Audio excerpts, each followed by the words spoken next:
नमस्कार दोस्तों, स्वागत है आप सभी का शुभम क्लासेस में। मैं हिमांशु यादव। दोस्तों, हम लोग इंटरमीडिएट का ऑर्गेनिक केमिस्ट्री पढ़ रहे थे, जिसमें हम लोग ने स्टार्ट किया था नया चैप्टर एल्डिहाइड, कीटोन तथा कार्बोक्सिलिक अम्ल, जिसमें हम लोगों ने अभी तक इनका नामकरण पढ़ा था। नामकरण के साथ साथ हमने इनके निर्माण की विधि पढ़ी थी और पिछले लेक्चर में हमने आपसे कहा था कि आप एल्डिहाइड तथा कीटोन के भौतिक गुण पढ़ लीजिएगा, कुछ भी नहीं है। तो उम्मीद करते हैं आप लोगों ने पढ़ा होगा, क्योंकि हमने आपसे कहा, यह भी कहा था साथ साथ, यदि आपको कुछ नहीं समझ में आता है तो आप कृपया करके कमेंट करके ज़रूर बताएं। तो आप लोगों ने कुछ कमेंट नहीं किया, इसका मतलब दो ही चीज़ें हो सकती हैं, या तो आपने पढ़ा नहीं अथवा आपने पढ़ा तो कोई समस्या आई नहीं। तो हम मान के चलते हैं कि आप लोग पढ़े हुए हैं भौतिक गुण और उसमें कोई समस्या आई नहीं। हालांकि ऐसा कुछ था भी नहीं, बहुत ही सिंपल लिखा गया है, 4-5 लाइनों में लिखा गया, कुछ है नहीं। तो हम लोग अब देखते हैं इनके रासायनिक क्रियाओं के बारे में, किसके, एल्डिहाइड तथा कीटोन की रासायनिक अभिक्रिया को हम लोग देखते हैं। साथ ही साथ हम लोग आज के इस वीडियो में इसके इलेक्ट्रॉन रागी योगज अभिक्रिया के बारे में बात करेंगे और अगर कोशिश करेंगे कि यह अगर रासायनिक अभिक्रिया एल्डिहाइड और कीटोन की अगर एक ही वीडियो लेक्चर में ख़त्म हो जाए तो ज़्यादा अच्छा है। और नेक्स्ट लेक्चर पे हम लोग बात करेंगे कार्बोक्सिलिक अम्ल की, ठीक है। तो कार्बोक्सिलिक अम्ल का हम लोग निर्माण कराएंगे और उसके बाद उसके रासायनिक और भौतिक अभिक्रियाओं के बारे में अध्ययन करेंगे। तो दोस्तों, आज का वीडियो आप लोग कहीं स्किप मत करिएगा, क्योंकि ऑर्गेनिक केमिस्ट्री की जान होती है रिएक्शन मैकेनिज्म, और आज आपको मैं वही रिएक्शन मैकेनिज्म बताने वाला हूँ। कौन कौन सी अभिक्रियाएं चलती हैं, किस प्रकार से चलती हैं, तो ये सारी चीज़ें मैं आपको आज के इस वीडियो में बताऊँगा। तो चलिए स्टार्ट करते हैं आज का वीडियो। दोस्तों, एक आपको मैं पहले ही लेक्चर पे बता चुका हूं कार्बोनिल समूह के बारे में। क्या बताया था मैंने? कार्बोनिल समूह, ठीक है। ये चीज आप लोगों को मैंने बताया था, ठीक। और यह कार्बोनिल समूह आपका कीटोन, कार्बोक्सिलिक एसिड और एल्डिहाइड तीनों में प्रेजेंट होता है, ठीक है। कहां पर? तीनों में प्रेजेंट होता है। और मैंने यह भी बताया था कि कार्बोनिल समूह का जो कार्बन होता है उस पर sp2 संकरित होता है। क्या होता है?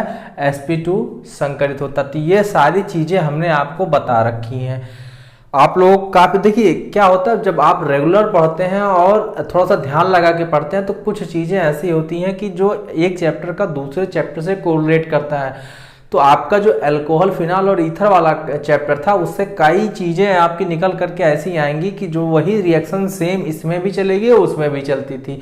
तो निर्माण विधि में मैंने आपको बताया भी था ये चीज़। चलिए, तो ये कार्बोनिल समूह मैं इस वजह से बता रहा हूँ कि इसी कार्बोनिल के कार्बन पर आकर के आपका न्यूक्लियोफाइल, या जिसे आप लोग बोलते हैं नाभिक रागी। नाभिक रागी का मतलब क्या? न्यूक्लियोफाइल, ठीक है। यह न्यूक्लियोफाइल आकर के कहाँ अटैक करेगा? जो आपका कार्बोनिल समूह है उस कार्बोनिल समूह के कार्बन वाले परमाणु पर, ठीक है। तो न्यूक्लियोफाइल को हम शॉर्ट में डिनोट करते हैं NU से। किससे डिनोट करते हैं? NU। दोस्तों, अब हमें देखना है नाभिक रागी योगज अभिक्रिया, ठीक है। इसका मतलब न्यूक्लियोफिलिक एडिशन रिएक्शन देखना है आपको। तो देखिए क्या होता है यहाँ पर, न्यूक्लियोफाइल जो होगा, ठीक है, न्यूक्लियोफाइल जो होगा वह न्यूक्लियोफाइल कहाँ अटैक करेगा? कार्बोनिल कार्बन के, जो कार्बोनिल समूह है उसके कार्बन परमाणु पर, ठीक है। कौन अटैक करेगा? आपका न्यूक्लियोफाइल अटैक करेगा। तो चलिए एक हम लोग एग्जांपल लेकर के देखते हैं किस प्रकार से ये होता है। जैसे ये आपका कोई एक कार्बोनिल समूह है, ठीक है, और यहाँ से एक ग्रुप जुड़ा हुआ है X, दूसरा ग्रुप जुड़ा हुआ है Y, ठीक है। इसका मतलब क्या है, यहाँ पे हम कोई पर्टिकुलर एल्किल समूह वगैरह क्यों नहीं ले रहे हैं, क्योंकि तब आप कहेंगे कि एक बार सर आपने एल्डिहाइड लिया है या कीटोन लिया है। तो इस कहने का मतलब ये चाहे एल्डिहाइड हो चाहे कीटोन हो, दोनों में इस प्रकार की रिएक्शन चलेगी, ठीक है। जब ये रिएक्शन होगी तो इसमें कौन अटैक करेगा? न्यूक्लियोफाइल। कौन अटैक करेगा? न्यूक्लियोफाइल अटैक करेगा। अब जो न्यूक्लियोफाइल अटैक करेगा तो यहाँ पे जो डबल बॉन्ड का इलेक्ट्रॉन है वह इस ऑक्सीजन की तरफ क्या करेंगे? शिफ्ट कर जाएंगे। जब शिफ्ट करेंगे तो इसका मतलब इस पर कौन सा चार्ज आ जाएगा? नेगेटिव चार्ज आ जाएगा। तो ये स्लो स्टेप की प्रोसेस होती है। इसमें क्या होता है, जो आपका कार्बन है, ठीक है, ये जो आपका कार्बन है इस कार्बन पर आकर के आपका न्यूक्लियोफाइल अटैक करेगा तो इसका मतलब न्यूक्लियोफाइल कहीं जाकर के इससे अटैच हो जाएगा, ठीक। और आपके ऑक्सीजन पर क्या आ गया, नेगेटिव चार्ज आ गया। क्या आ गया, नेगेटिव चार्ज आ गया। बात समझ में आई। अब क्या होता है, ये स्लो स्टेप होती है। स्लो स्टेप का मतलब इसका हम रेट ऑफ रिएक्शन बता सकते हैं। नेक्स्ट स्टेप में क्या होता है, यहाँ पर H+ आयन, ठीक, H+ आयन जाता है और क्या करता है, इसके O नेगेटिव से क्रिया कर लेता है। और जब क्रिया करेगा तो ये कुछ इस प्रकार का स्ट्रक्चर बनाएगा। एक X हो जाएगा, सॉरी, एक जो आपका X हो गया, दूसरा Y हो गया, तीसरा न्यूक्लियोफाइल हो गया और चौथा यहाँ पर क्या हो गया, OH हो गया। अब ठीक, बात समझ में आई। तो अब देख रहे हैं कि यह क्या है, इलेक्ट्रॉन नाभिक रागी योगज अभिक्रिया चल रही है। ये क्या होगा, फास्ट स्टेप होगा, मतलब इतनी तेजी के साथ जाकर के यहाँ अटैच करेगा कि जो है इसके हम रेट ऑफ रिएक्शन को डिटरमाइन नहीं कर सकते। तो दूसरा एक परिवर्तन आप देख रहे होंगे, यहाँ पर इसके कार्बन पर sp2 हाइब्रिडाइजेशन या sp2 संकरण पाया जा रहा था, जबकि यहाँ पर क्या होगा, sp3 संकरण पाया जाएगा। इस कार्बन पर कौन सा संकरण पाया जाएगा, sp3 संकरण पाया जाएगा। बात समझ में आई। तो उम्मीद करते हैं आपको यह चीज समझ में आई होगी, ठीक। अगला है आपका अभिक्रियाशीलता। दूसरा पॉइंट है आपका अभिक्रियाशीलता। ये दूसरा है अभिक्रियाशीलता, ठीक है। अभिक्रियाशीलता में क्या होता है दोस्तों, जो आपका कार्बोनिल समूह है, ठीक है, जो आपका कार्बोनिल समूह है, जैसे ये है आपका, ठीक, इसमें क्या होगा, जो आपका एल्डिहाइड होगा, ठीक, एल्डिहाइड कौन, एल्डिहाइड मतलब CH2, ये वाला ग्रुप जिसमें प्रेजेंट रहेगा, ठीक है। तो ये एल्डिहाइड क्या होगा, ज्यादा क्रियाशील होगा, किसकी तुलना में, कीटोन की तुलना में। कीटोन की तुलना में कौन ज्यादा क्रियाशील होगा, आपका ये एल्डिहाइड। क्यों कीटोन की तुलना में एल्डिहाइड ज्यादा सक्रिय होते हैं, क्योंकि जैसे आप देखते हैं जब हमें किसी एल्डिहाइड का अगर लिखना है तो हम लिखते हैं RC♯OH, यही तो लिखते हैं भैया। एल्डिहाइड का तो हम यही लिखते हैं, लेकिन कीटोन का क्या लिखते हैं, RC♯O, यहाँ पर R' हो गया, ठीक। अब इसमें क्या है, कीटोन में आप देख रहे हैं 2 इलेक्ट्रॉन रिपेलिंग ग्रुप जुड़े हुए हैं, एल्किल वगैरह 2 जुड़े हुए हैं, ठीक है, मतलब मोर इलेक्ट्रॉन रिपेलिंग ग्रुप हैं। और यहाँ पर क्या है, एक हाइड्रोजन है। यहाँ पर ज्यादा शक्तिशाली समूह जुड़े होने के कारण कौन ज्यादा रिएक्टिव होता है, आपका एल्डिहाइड ज्यादा क्रियाशील होता है। उम्मीद करते हैं आपको इतनी चीजें समझ में आई होंगी। चलिए इसके आगे देखते हैं, आगे क्या क्या ये रासायनिक कौन सी रासायनिक अभिक्रियाएं शो करता है, ठीक है। चलिए दोस्तों, अगला है आपका नाभिक रागी योगज और नाभिक रागी योगज विलोपन अभिक्रिया का कुछ एग्जाम्पल आपको देना है, ठीक है। इसमें पहला है हाइड्रोजन साइनाइड के साथ क्रिया। तो जो आपका हाइड्रोजन साइनाइड के साथ क्रिया होगा, इसमें क्या होगा, HCN, ये क्या आपका हाइड्रोजन साइनाइड हो गया। HCN क्रिया करता है OH- आयन से, ठीक है, और साइनोहाइड्रिन बनाता है। क्या बनाता है, साइनोहाइड्रिन बनाता है। साथ ही साथ कुछ मात्रा में जल जो है इस अभिक्रिया से निकल जाता है। तो हमने आपको जैसे बता ही दिया, क्या बनाएगा, साइनोहाइड्रिन बनाएगा, ठीक। तो साइनोहाइड्रिन इसका मतलब CN-, ठीक, और साथ ही साथ हमने बताया क्या, जल निकल जाएगा। अब यह साइनोहाइड्रिन आपका जो भी चाहे एल्डिहाइड होगा या कीटोन होगा उससे क्रिया करेगा, ठीक है। तो क्या करेगा, एल्डिहाइड या कीटोन से अभिक्रिया करेगा। जैसे हमने ले लिया C♯O, ठीक, ये तो आपके एल्डिहाइड कीटोन दोनों में इतनी चीजें कॉमन रहेंगी। अब हमने यहाँ बताया कि हाइड्रोजन साइनाइड एल्डिहाइड अथवा कीटोन से क्रिया करेगा, ठीक। अब आपने क्या किया, उसका OH- से क्रिया कराया, साइनोहाइड्रिन बन गया। अब CN- आयन यहां आकर के इससे क्रिया करेगा, ठीक, यहां आकर के इससे क्रिया करेगा। अब जा करके यह जो है डबल बॉन्ड का इलेक्ट्रॉन इस ऑक्सीजन की तरफ शिफ्ट होगा, इसका मतलब नेगेटिव चार्ज जनरेट होगा। नेगेटिव चार्ज जनरेट होगा तो ये कहाँ जाएगा, इस कार्बन पर अटैक करेगा। न्यूक्लियोफाइल, अभी आप योगाजब क्रिया पढ़ ही रहे हैं नाभिक रागी, ठीक है। तो ये कुछ इस प्रकार से हो जाएगा, ये आपका जो है CN यहाँ आ जाएगा, ठीक। और इस पर क्या, O पर नेगेटिव चार्ज आ जाएगा, ठीक है। इस O पर क्या आ जाएगा, नेगेटिव चार्ज आ जाएगा। यह स्टेप जो होगी वो स्लो होगी, धीमी होगी, बात समझ में आई। तो ये प्रकार का इंटरमीडिएट कंपाउंड बन गया, ठीक। जब ये चाहे एल्डिहाइड चाहे कीटोन दोनों क्रिया करेंगे हाइड्रोजन साइनाइड के साथ तो कुछ इस प्रकार का इंटरमीडिएट कंपाउंड बनेगा। और नेक्स्ट स्टेप में क्या होगा, फिर से रिएक्शन होगी, ठीक। और फिर से जब रिएक्शन होगी तो यहाँ पर H+ आयन रिएक्ट करेगा, ठीक है। H+ आयन जाएगा, क्योंकि H+ आयन जैसे ही यहाँ पर जाएगा तो क्या बना लेगा, ये देखिए कुछ इस प्रकार का एक स्ट्रक्चर बन जाएगा, कुछ इस प्रकार का कार्बन, यहाँ पर CN, ठीक। और इससे OH, बात समझ में आई। अब देखिए आप, ये OH जा करके यहाँ पर अटैच हो गया तो कुछ इस प्रकार का आपको जो है उत्पाद प्राप्त हुआ। तो ये भी तो योगाजब क्रिया का ही एग्जाम्पल हुआ, ठीक है। क्या हुआ, योगाजब क्रिया का ही एग्जाम्पल हुआ, बात समझ में आई।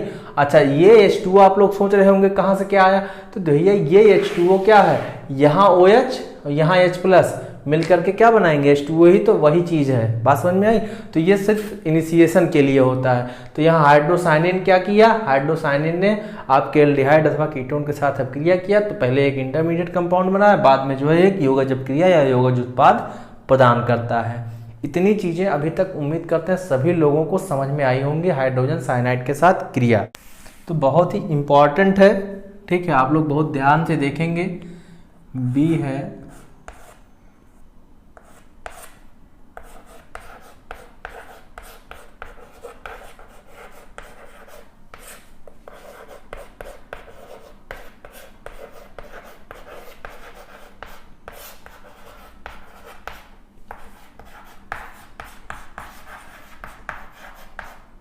ठीक।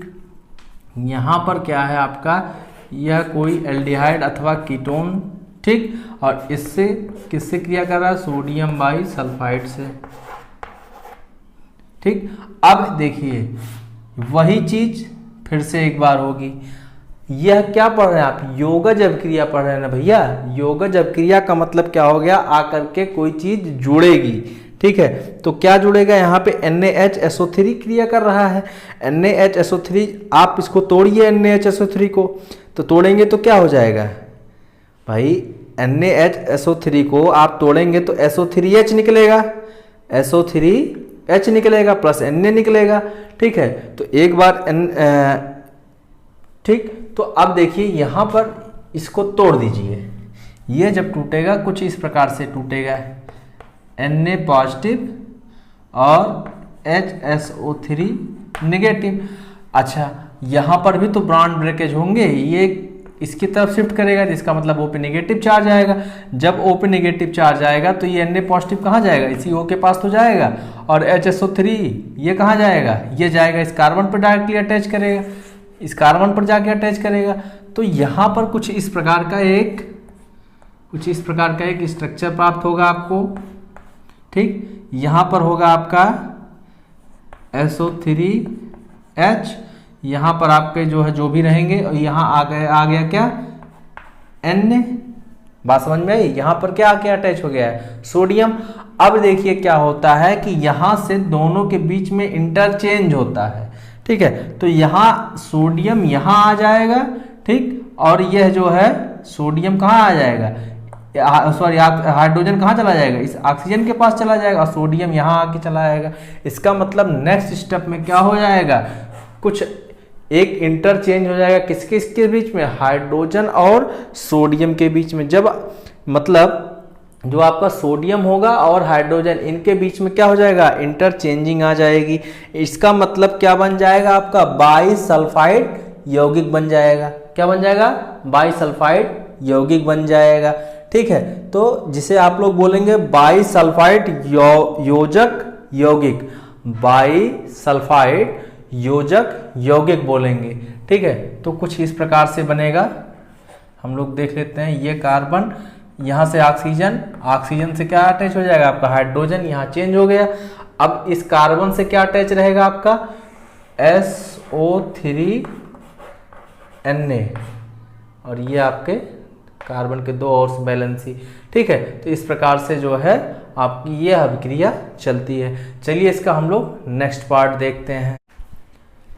दोस्तों अगली आपकी अभिक्रिया है ग्रिग्नार्ड अभिकर्मक का संयोजन। अगला क्या है, सी पार्ट क्या है, ग्रिग्नार्ड अभिकर्मक का संयोजन। तो मैंने आपको वीडियो के शुरू में ही बता दिया था कि कुछ ऐसी चीजें हैं इसमें जो आप लोग अल्कोहल, फिनाल तथा ईथर चैप्टर में पढ़ चुके हैं। तो ये रिएक्शन आप लोग अल्कोहल, फिनाल और ईथर वाले चैप्टर में पढ़ चुके हैं। तो आप लोग अगर नहीं समझ में आया तो पिछला वाला वीडियो, पिछले चैप्टर का वीडियो जा करके देख लीजिएगा, ये चीजें क्लियर हो जाएंगी। ठीक है, ये चीजें आपको क्लियर हो जाएंगी। बात समझ में आई भैया? तो ये ग्रिग्नार्ड अभिकर्मक के साथ संयोजन वाला जो पार्ट आप लोग पिछले चैप्टर से देख लीजिएगा। अगला इसके बाद है एल्कोहलों का संयोजन। चौथा क्या है आपका, सी पार्ट ये हो गया। डी पार्ट है एल्कोहलों का संयोजन। ठीक, तो चलिए आइए देखते हैं एल्कोहलों का संयोजन किस प्रकार से चलता है। ठीक है, हम लोग को देखना है अगला पार्ट एल्कोहलों का संयोजन। तो बहुत देखिए, ये चैप्टर आप लोगों के लिए बहुत ही इंपॉर्टेंट है। क्यों? क्योंकि मैंने आपको बताया है इस चैप्टर से 6 नंबर के क्वेश्चन आपके आने वाले हैं और आपका 30% सिलेबस भी कम हुआ है। तो इसका मतलब इससे बढ़ ही सकता है नंबर। ठीक है, इससे नंबर 6 से ज़्यादा भी आ सकता है।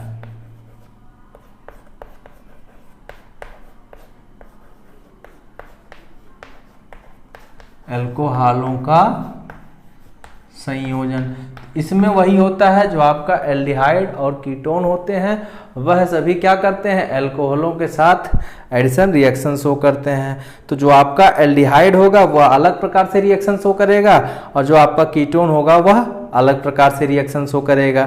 बात समझ में आई? तो कहने का मतलब अलग अलग मात्रा में आपके एल्डिहाइड और कीटोन एल्कोहलों के साथ संयोजन रिएक्शन या जो है एडिशन रिएक्शन देते हैं। तो आइए हम लोग देखते हैं कि आपका जो है एल्डिहाइड किस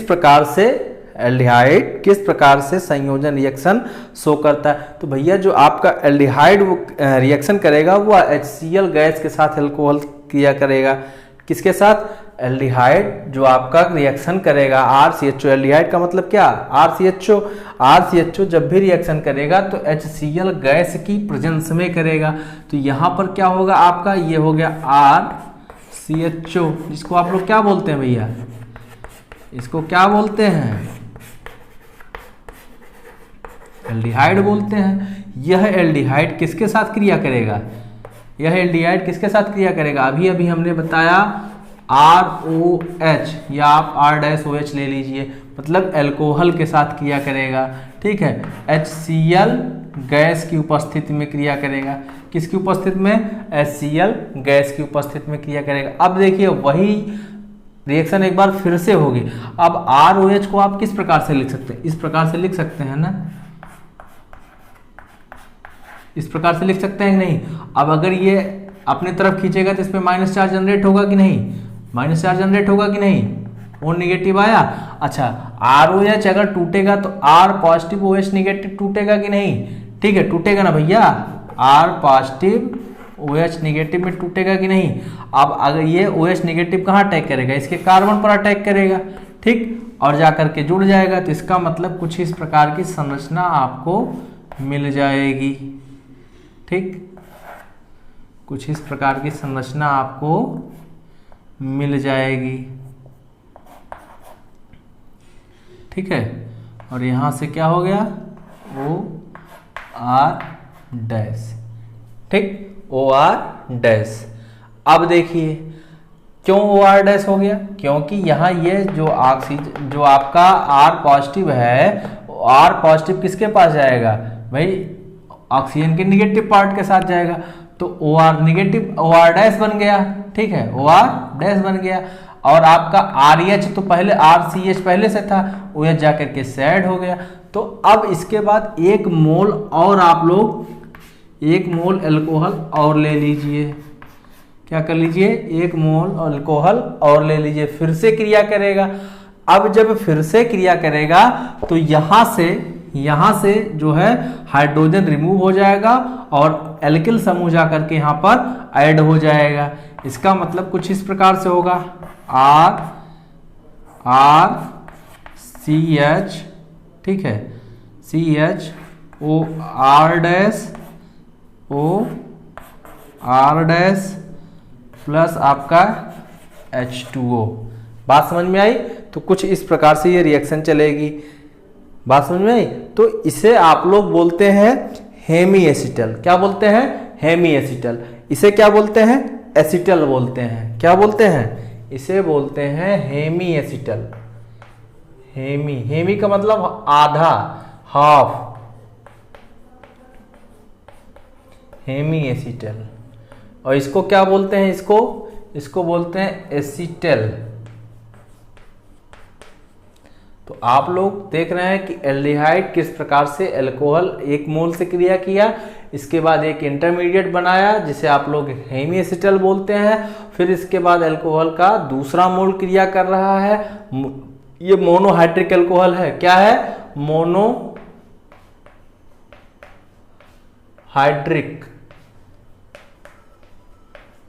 तो मोनोहाइड्रिक अल्कोहल का एक और मोल लिया हमने, उसके साथ क्रिया कराया तो आपका एसिटल प्राप्त हो गया। बात समझ में आई? इसी प्रकार से आपका जैसे एल्डिहाइड आपका क्रिया किया है, सेम प्रकार से आपका कीटोन क्रिया करेगा, लेकिन वो डाइहाइड्रिक अल्कोहल से क्रिया करेगा। ठीक है, किससे क्रिया करेगा? डाइहाइड्रिक अल्कोहल से क्रिया करेगा। तो आइए हम लोग देखते हैं कि किस प्रकार से हमारा कीटोन डाइहाइड्रिक अल्कोहल से क्रिया करता है।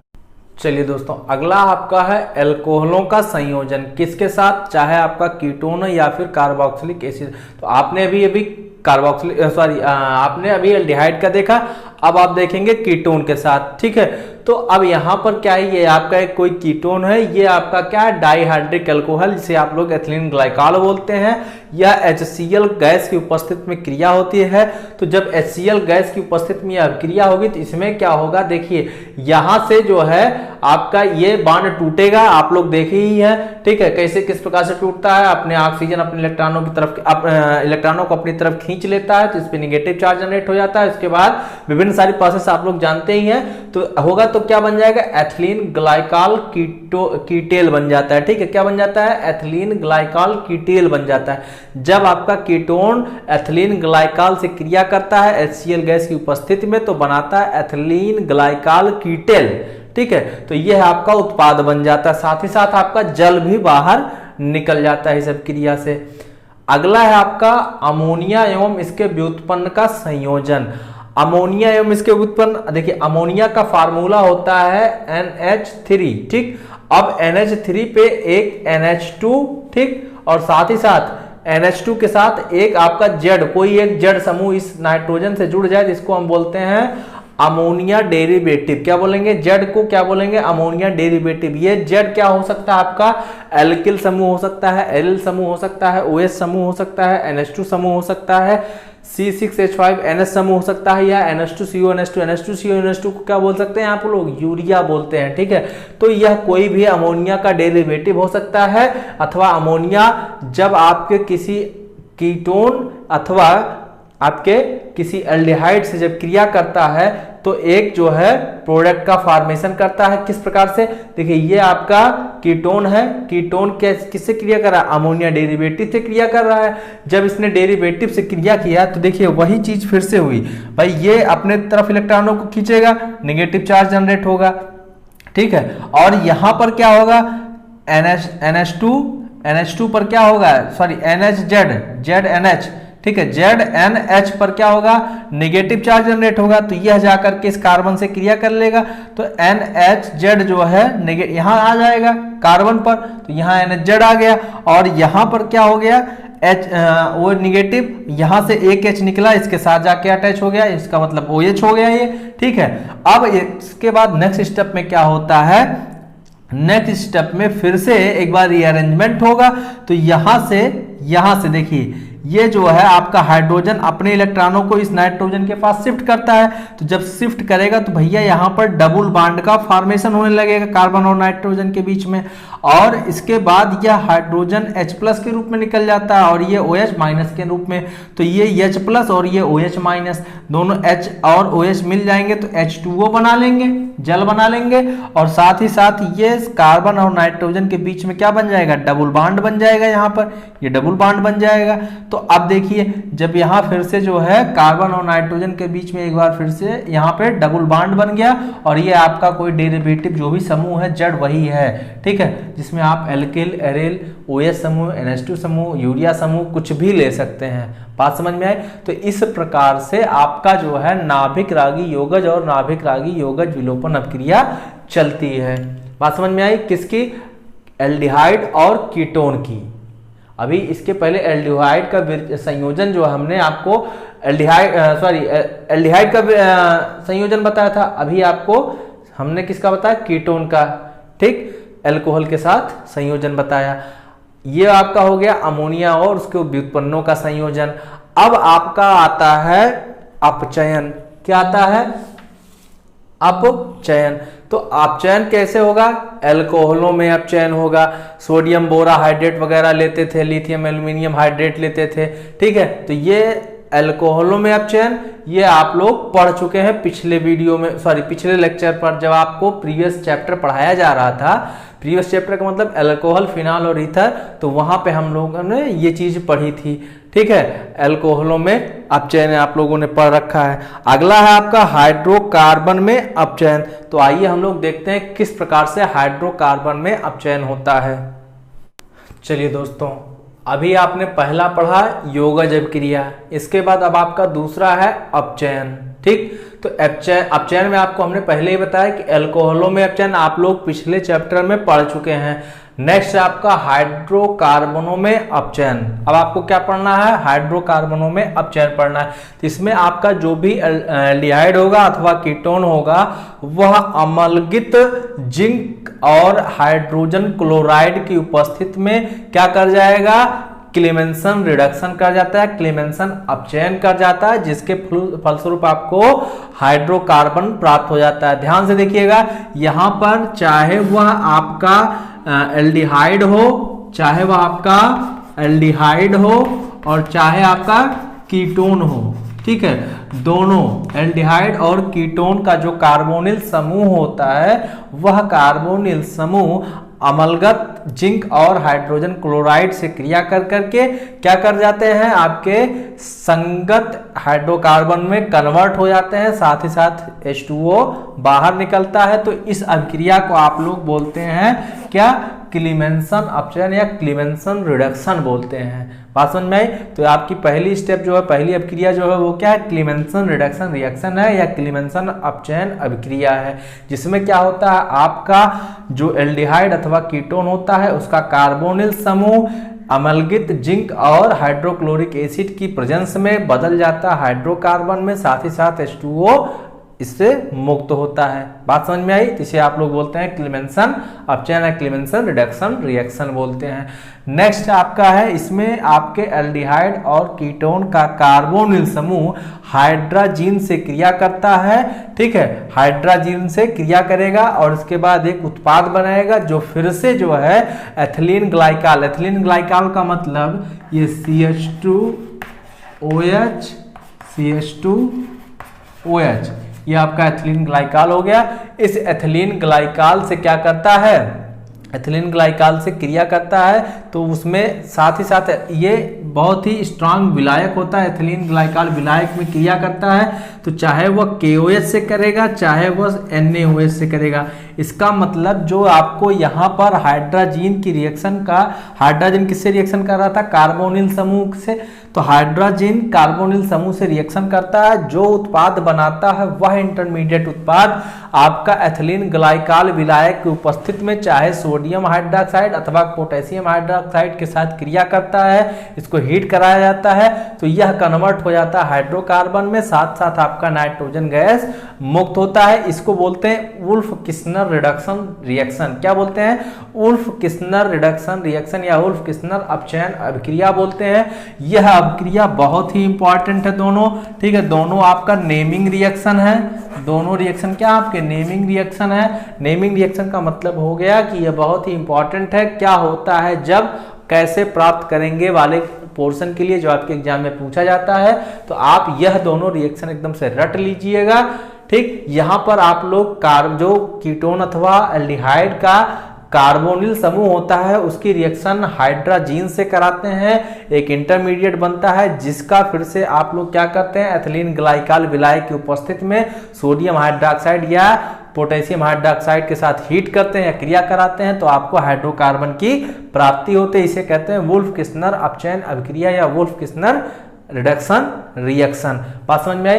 तो इस तरीके से आपका जो है पहला पार्ट खत्म हुआ। पहला पार्ट अभी आपने क्या पढ़ा, योगज अभिक्रिया पढ़ा था। दूसरा पार्ट आपका नाभिक रागी योगज अभिक्रिया था, सॉरी, ठीक है। तो पहला नाभिक रागी योगज अभिक्रिया हो गया, दूसरा आपका हो गया अपचयन अभिक्रिया, ठीक है। नेक्स्ट है आपका ऑक्सीकरण। तो आइए देखते हैं कि ऑक्सीकरण किस प्रकार से आपके एल्डिहाइड और कीटोन में चलता है।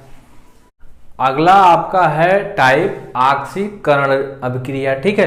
तो ऑक्सीकरण में आपका जो एल्डिहाइड होगा और कीटोन होगा दोनों अलग अलग प्रकार की अभिक्रिया या दोनों अलग अलग प्रकार से अभिक्रिया करेंगे और इनके उत्पाद अलग अलग होंगे। बात समझ में आई। तो एल्डिहाइड सामान्य अभिकारक जैसे पोटेशियम परमैंगनेट हो गया, डाइक्रोमेट हो गया या फिर आपका नाइट्रिक अम्ल हो गया, इन सभी के साथ ऑक्सीकृत होकर कार्बोक्सिलिक अम्ल देता है, ठीक है। तो जो सामान्य अभिकारक है इन सब के साथ अभिक्रिया करेगा और क्या देगा, कार्बोक्सिलिक अम्ल देता है, ठीक है। तो जैसे ये आपका क्या हो गया, एल्डिहाइड हो गया, ये क्या हो गया आपका एल्डिहाइड हो गया और यह एल्डिहाइड क्या कर रहा है, ऑक्सीकृत हो रहा है। ऑक्सीकृत हो गया किसमें, कार्बोक्सिलिक अम्ल में ऑक्सीकृत हो जाएगा, ठीक है, कार्बोक्सिलिक अम्ल। बात समझ में आई। तो ये हो गया आपका जो जनरल रिड्यूसिंग एजेंट है, जो जनरल अभिकारक है उनके साथ जैसे आपका नाइट्रिक अम्ल, पोटेशियम परमैंगनेट, डाइक्रोमेट आदि के साथ ऑक्सीकृत होकर के कार्बोक्सिलिक अम्ल दे रहा है, कौन आपका एल्डिहाइड। लेकिन आपका जो कीटोन होता है, कीटोन में क्या होता है, जो कार्बन कार्बन के बीच में बंध पाया जाता है वह बंध टूट जाता है और जब बंध टूटेगा तो भिन्न भिन्न प्रकार के कार्बोक्सिलिक अम्ल, यहाँ पर एक ही टाइप का कार्बोक्सिलिक अम्ल मिल रहा था, यहाँ पे भिन्न भिन्न प्रकार के कार्बोक्सिलिक अम्लों का मिश्रण प्राप्त होता है। दूसरी चीज इसमें स्ट्रांग ऑक्सीडाइजिंग एजेंट चाहिए, तो जो यहाँ पर जो अभिकारक यहाँ पे सामान्य थे तो यहाँ पे प्रबल ऑक्सीकारक चाहिए, ठीक है। तो आपके अभिकारक कैसे होंगे, यहाँ पे प्रबल, किसके लिए, कीटोन के लिए। तो प्रबल ऑक्सीकारकों की उपस्थिति में जो कीटोन होते हैं उनमें जो कार्बन कार्बन के बीच का बंध होता है वह टूट जाता है और इसके बाद यह क्या करते हैं, भिन्न भिन्न प्रकार के कार्बोक्सिलिक अम्लों का निर्माण करते हैं। जैसे हमने आपको एक ये जो है बनाया है कीटोन, क्या बनाया है, एक यौगिक ले लिया है कीटोन। अब यह कीटोन क्या कर रहा है, ऑक्सीडाइज हो रहा है। जब यह कीटोन ऑक्सीडाइज होगा तो देखिए जैसे ये हमारा पहला कार्बन, दूसरा कार्बन, तीसरा कार्बन, ठीक है। अब देखिए यदि हमारा पहले और दूसरे कार्बन, जो पहला और दूसरा कार्बन है, ये दोनों कार्बन, इनके दोनों के बीच का अगर बंध टूटता है, ठीक है, तो अगर इनके और इनके बीच का बंध टूटेगा तो हमारा एक प्रोडक्ट बनेगा RCOOH बन जाएगा। ये बांध टूट रहा है ना, तो इसलिए क्योंकि कार्बोक्सिलिक अम्ल बनाना है तो RCOOH बन जाएगा।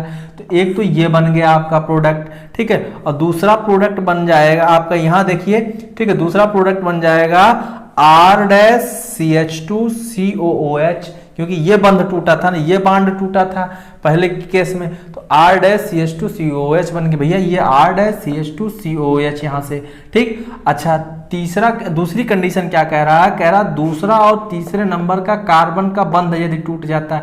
चलिए अब इसमें आप ये वाला बांड तोड़ लीजिए, अगर ये बांड तोड़ेंगे तो बनेगा R-CH2COOH, तो बन गया R-CH2COOH। अच्छा अब बचेगा क्या, R-COOH, बच गया क्या, R-COOH। मतलब या तो हमें ये वाला प्रोडक्ट प्राप्त होगा अगर हमारा पहला और दूसरे नंबर के बीच का जो कार्बन है उसके बीच का बंध टूटेगा तो ऊपर वाला प्रोडक्ट प्राप्त होगा। अच्छा दूसरा और तीसरे कार्बन के बीच का बंध टूटेगा तो हमें ये वाला प्रोडक्ट प्राप्त होगा। बात समझ में आई? तो कहने का मतलब यहाँ पर एल्डिहाइड और कीटोन अलग अलग प्रकार से रिएक्शन करते हैं और ऑक्सीडाइज होकर के, ऑक्सीकृत होकर के अलग अलग प्रकार के कार्बोक्सिलिक अम्ल हमें प्राप्त होते हैं। तो हमें कार्बोक्सिलिक अम्ल यहाँ भी प्राप्त हो रहा है, यहाँ भी, लेकिन यहाँ पर एक ही टाइप का कार्बोक्सिलिक अम्ल, यहाँ पर भिन्न भिन्न प्रकार का कार्बोक्सिलिक अम्ल प्राप्त हो रहा है। उम्मीद करते हैं यह ऑक्सीकरण का ये टाइप आपको समझ में आया होगा। तो आइए हम लोग कुछ जो है आपके रिएक्शंस दिए गए, इसे टालन अभिकर्म, टालन परीक्षण दिया गया है, फिर फेलिंग परीक्षण दिया गया है। तो आइए हम लोग इनका अध्ययन कर लेते हैं। टालन परीक्षण क्या होता है, फेलिंग परीक्षण क्या होता है, ठीक है। चलिए एल्डिहाइड और कीटोन में जो है डिफरेंस पता करने के लिए कुछ टेस्ट किए जाते हैं, कुछ परीक्षण किए जाते हैं जो कि निम्न है। जैसे आपका है टालन परीक्षण और है फेलिंग परीक्षण। तो टालन परीक्षण में क्या किया जाता है, फेलिंग परीक्षण में क्या किया जाता है, आइए देखते हैं। तो जैसे लिखा गया आपका एल्डिहाइड को ताजा बने अमोनियम सिल्वर नाइट्रेट, मतलब किसमें, अमोनियम सिल्वर नाइट्रेट, मतलब AgNH3 का होल ट्वाइस, ठीक है, AgNH3 का होल ट्वाइस के विलयन, जो आपको अमोनियम सिल्वर नाइट्रेट का विलयन आप जिसे बोलते हैं उसे ही बोला जाता है टालन अभिकर्मक। क्या बोला जाता है, टालन रिएजेंट या टालन अभिकर्मक बोला जाता है। के साथ गर्म किया जाता है किसको, एल्डिहाइड को, एल्डिहाइड को अमोनियम सिल्वर नाइट्रेट विलयन के साथ क्या किया था, गर्म किया था। इसी अमोनियम सिल्वर नाइट्रेट यानी कि AgNH3 का होल ट्वाइस को ही बोलते हैं क्या, टालन अभिकर्मक बोलते हैं। तो अगर जब गर्म किया जाएगा तो सिल्वर धातु बनता है, ठीक है। अब जब धातु सिल्वर बन रहा है, सिल्वर का धातु बन रहा है तो वह कैसा होगा, सिल्वर चमकदार होगा। इसीलिए आप जो सिल्वर प्राप्त होता है वो कैसा होता है, चमकदार होता है। इसी वजह से इसको हम लोग सिल्वर दर्पण भी बोलते हैं। क्या बोलते हैं, सिल्वर दर्पण। क्या बोलते हैं, सिल्वर दर्पण बोलते हैं। दर्पण मतलब जो चमके, ठीक है, चमकदार रहता है ना, इसी वजह से इसको हम लोग क्या बोलते हैं, सिल्वर दर्पण बोलते हैं। और एल्डिहाइड संगत कार्बोक्सिलेट आयन में, ऋणायन में ऑक्सीकृत हो जाता है। इसका मतलब जो आपका यहाँ एल्डिहाइड है वह उसी जितने नंबर कार्बन का यहाँ पे एल्डिहाइड होगा उतने ही नंबर कार्बन के कार्बोक्सिलेट आयन में क्या हो जाएगा, ऑक्सीडाइज्ड हो जाएगा। और यह क्रिया किस में होगी, क्षारीय माध्यम में चलती है। तो आइए देखते हैं कि यह आपका क्या हो गया, आपका एक एल्डिहाइड हो गया, ठीक है। ये क्या हो गया, एल्डिहाइड हो गया। यह एल्डिहाइड सिल्वर अमोनियम नाइट्रेट, ठीक है, सिल्वर नाइट्रेट या अमोनियम सिल्वर नाइट्रेट के विलयन में क्या किया गया, इसको गर्म किया गया, ठीक है। इसको आप लोग बोलते हैं टालन अभिकर्मक। क्या बोलते हैं, टालन अभिकर्मक बोलते हैं या टालन रिएजेंट बोलते हैं। तो जब टालन अभिकर्मक के साथ एल्डिहाइड को गर्म किया जाता है क्षारीय माध्यम में, OH- मतलब क्षारीय माध्यम में, तो बता रहा है आपको पहले कि यहाँ संगत कार्बोक्सिलेट आयन बन जाता है।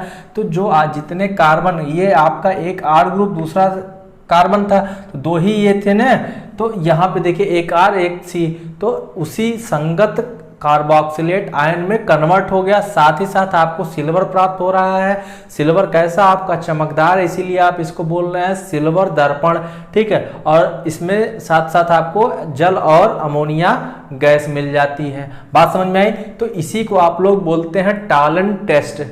क्या बोलते हैं, टालन टेस्ट या टालन परीक्षण बोला जाता है। नेक्स्ट है आपका फेलिंग परीक्षण। नेक्स्ट क्या है, फेलिंग परीक्षण। फेलिंग परीक्षण में कहता है कि इसमें दो विलयन रहता है, फेलिंग विलयन ए और फेलिंग विलयन बी। मतलब इसमें विलयन दो होते हैं, कौन कौन, फेलिंग विलयन ए और फेलिंग विलयन बी। अब कह रहा है फेलिंग विलयन ए जलीय कॉपर सल्फेट होता है। क्या होता है? एक्वस कॉपर सल्फेट होता है, ठीक। और जलीय विलयन बी क्या होता है? सोडियम पोटेशियम टार्ट्रेट होता है। क्या होता है? Sodium potassium tartrate. इसी को आप लोग बोलते हैं रोसेल लवण। क्या बोलते हैं? रोसेल लवण बोलते हैं। सोडियम पोटेशियम टार्ट्रेट को क्या बोलते हैं? रोसेल लवण बोला जाता है। इंपॉर्टेंट है, ठीक है। तो कह रहा है कि जो ए होगा वह होगा कॉपर सल्फेट, फेलिंग विलयन ए कॉपर सल्फेट होगा, फेलिंग विलयन बी क्या होगा? सोडियम पोटेशियम टार्ट्रेट होगा, जिसे आप लोग रोशन लवण बोलते हैं, ठीक। अब कह रहा है कि टेस्ट या परीक्षण से पहले ही क्या कर लेते हैं? समान मात्रा में फेलिंग विलयन ए लेते हैं और समान मात्रा में फेलिंग विलयन बी लेते हैं। कहने का मतलब दोनों को इक्वल अमाउंट में लिया जाता है, चाहे वह फेलिंग विलयन ए हो चाहे फेलिंग विलयन बी हो, ठीक। अब जब दोनों को एक साथ इक्वल अमाउंट में लिया गया तो उसको मिक्स कर दिया जाता है। मिक्स करने के बाद एल्डिहाइड फेलिंग विलयन के साथ गर्म करने पर, ठीक, तो जब मिक्स किया जाएगा उसको, अगर एल्डिहाइड को हम लोग फेलिंग विलयन के साथ गर्म करेंगे तो कह रहा लाल भूरा अवक्षेप प्राप्त होता है, ठीक है।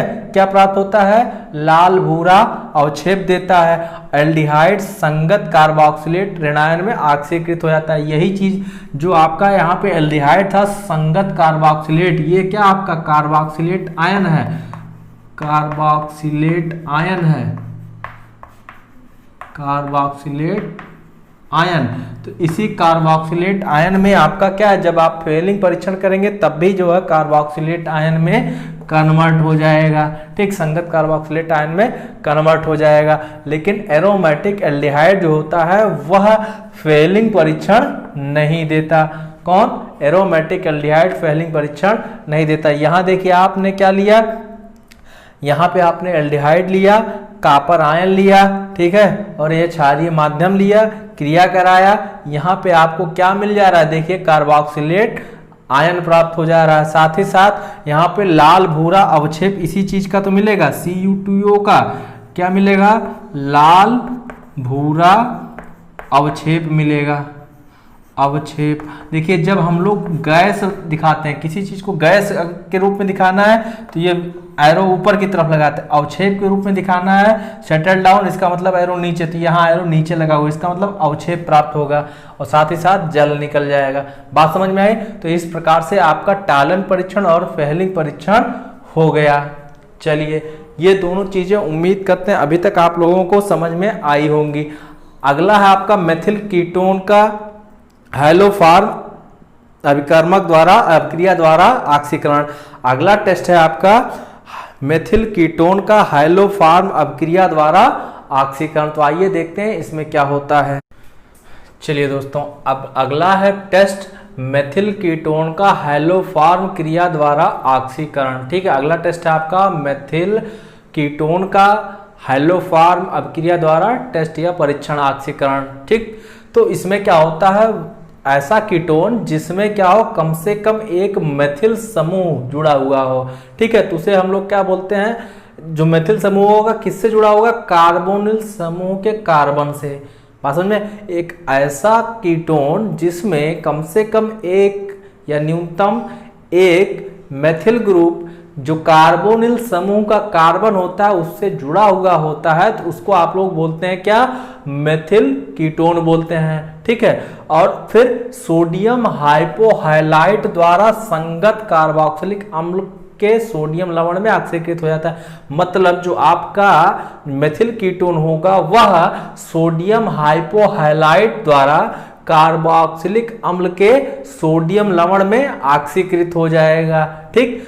अब जिसमें कार्बोनिल समूह की तुलना में एक कार्बन क्या हो जाता है? जैसे जो उसका संगत कार्बोनिल समूह में जितने कार्बन है उससे एक कार्बन की इसमें क्या हो जाती है? कमी। किसमें? जो आपका सोडियम लवण बन रहा है, ठीक है, कार्बोक्सिलिक अम्ल का सोडियम लवण जो बन रहा है उसमें एक कार्बन की कमी हो जाती है पेरेंट वाले से, ठीक। मेथिल समूह हैलोफॉर्म समूह में बदल जाता है। मेथिल समूह किसमें बदल जाता है? हैलोफॉर्म समूह में बदल जाता है। और यदि कह रहा है कि अणुओं के मध्य कार्बन कार्बन के बीच में द्विबंध रहता है तो इसमें ऑक्सीकरण के द्वारा कोई भी परिवर्तन नहीं होता है, ऑक्सीकरण में कोई भी प्रभाव नहीं पड़ता है। यहाँ पर आप देख रहे हैं कि यह एक मेथिल कीटोन है। क्यों मेथिल कीटोन? हमने बताया कि आपके कार्बोनिल समूह के कार्बन से यदि कोई मेथिल समूह जुड़ा हुआ होता है तो इसे हम लोग बोलते हैं मेथिल कीटोन। तो मेथिल कीटोन क्या कर रहा है? NaOH की उपस्थिति में कन्वर्ट हो जा रहा है RCOONA। हमने बताया कि देखिए यहाँ लिखा कार्बोक्सिलिक अम्ल के सोडियम लवण में, तो RCOOH होता है कार्बोक्सिलिक अम्ल का, तो सोडियम लवण बना रहा तो RCOONA हो गया। ठीक है, और साथ ही साथ CHX3 बन जा रहा है। साथ ही साथ क्या बन रहा है? CHX3। अब यहाँ पे X क्या हो सकता है? आपका क्लोरीन हो सकता है, ब्रोमीन हो सकता है, आयोडीन हो सकता है, क्योंकि यहाँ हाइड्रोफॉर्म अभिक्रिया है। फ्लोरीन को छोड़ करके FClBr कुछ भी हो सकता है, सॉरी ClBr आयोडीन कुछ भी हो सकता है, मतलब क्लोरीन ब्रोमीन आयोडीन कुछ भी हो सकता है। ठीक, लेकिन अगली ही लाइन में बताया जा रहा है कि यदि अणु में कार्बन कार्बन के बीच में द्विबंध हो तो यहाँ ऑक्सीकरण में वह अप्रभावित रहता है। चलिए यहाँ पे कार्बन कार्बन के बीच में हमने देख लिया क्या? एक द्विबंध है। यह आपका कार्बोनिल समूह है, कार्बोनिल समूह के कार्बन से आपका मेथिल समूह जुड़ा हुआ है। ठीक, और यहाँ पे कार्बन कार्बन के बीच में द्विबंध भी है। अब इसमें ये NaOCl की उपस्थिति में अभिक्रिया हो रही है। अब यहाँ पे आप देख रहे हैं कि यहाँ C और C दोनों कार्बन कार्बन के बीच में जो ये द्विबंध था इस पे कोई इफेक्ट पड़ा? नहीं पड़ा। मतलब मेथिल कीटोन का हाइड्रोफॉर्म क्रिया द्वारा जो ऑक्सीकरण हो रहा है इसमें कोई इफेक्ट, जो कार्बन कार्बन के बीच में डबल बॉन्ड रहे हैं इन पे कोई इफेक्ट नहीं पड़ रहा है। और इसका आपको क्या मिल गया? यहाँ पे लवण प्राप्त हो गया। देखिए यहाँ पर जितने कार्बन थे उससे एक कार्बन कम हो जा रहा है। कैसे? अगर आप लोग पूछे तो देखिए, एक कार्बन, दो कार्बन, तीन कार्बन, चार कार्बन, पांच कार्बन, छह कार्बन है। ठीक है, अब यहाँ पे देखिए एक कार्बन, दो कार्बन, तीन कार्बन, चार कार्बन, पांच कार्बन, सिर्फ पांच कार्बन। इसका मतलब एक कार्बन की कमी आ जा रही है। तो जो संगत यहाँ पे बताया भी गया, संगत कार्बोक्सिलिक अम्ल में जो सोडियम का लवण प्राप्त होगा उसमें एक कार्बन की क्या आ जाएगी? कमी आ जाएगी। तो यहाँ पे एक कमी आ जा रही है। अच्छा, इसमें भी कमी आ रही है, पूछिएगा कैसे? अच्छा, ये जब बन गया सोडियम का लवण और प्लस में CHCl3, क्यों? क्योंकि यहाँ पे NaOCl मिला हुआ है, यूज किया जा रहा है, तो यहाँ पे CHCl3। ठीक, यहाँ पे देखिए एक कार्बन, दो कार्बन, यहाँ पे देखिए एक कार्बन है, सिर्फ दूसरा कार्बन है ही नहीं। ठीक, तो इसका मतलब यहाँ पर क्या है? जब आपका प्रोडक्ट बनेगा तो एक कार्बन की कमी हो जाएगी। कब? जब मेथिल कीटोन का हाइड्रोफॉर्म क्रिया द्वारा ऑक्सीकरण होगा। बात समझ में आई भैया? तो उम्मीद करते हैं इतनी चीजें आप अभी तक आप लोगों को समझ में आई होंगी। तो ये सारी चीजें बहुत ही इंपॉर्टेंट है। ठीक, ये सारे रिएक्शन अभी आज हमने आपको तीन चीजें बताई हैं। ठीक, पहला बताया नाभिक रागी योगज अभिक्रिया, दूसरा हमने बताया अपचयन अभिक्रिया, तीसरा हमने बता दिया ऑक्सीकरण अभिक्रिया। ठीक, इसके बाद अल्फा हाइड्रोजन परमाणु वाला चलेगा और इसके बाद जो भी कुछ आपके बचेंगे वो थोड़ा बहुत। तो नेक्स्ट वीडियो में जब भी हम लोग मिलेंगे तो हम लोग इसके बचे हुए रासायनिक अभिक्रिया के बारे में अध्ययन करेंगे तथा साथ ही साथ कोशिश करेंगे कि वहां पर हम लोग कार्बोक्सिलिक अम्ल को स्टार्ट करें। ठीक, कार्बोक्सिलिक अम्ल के निर्माण की विधि, क्योंकि कार्बोक्सिलिक अम्ल का आपने नामकरण पढ़ रखा है, अब हमें निर्माण विधि पर सीधे सीधे चलना है। तो हम लोग नेक्स्ट वीडियो में जब भी मिलेंगे तो कार्बोक्सिलिक अम्ल के निर्माण की विधि और साथ ही साथ एल्डिहाइड और कीटोन का जो बचा हुआ रासायनिक अभिक्रिया उनका अध्ययन करेंगे।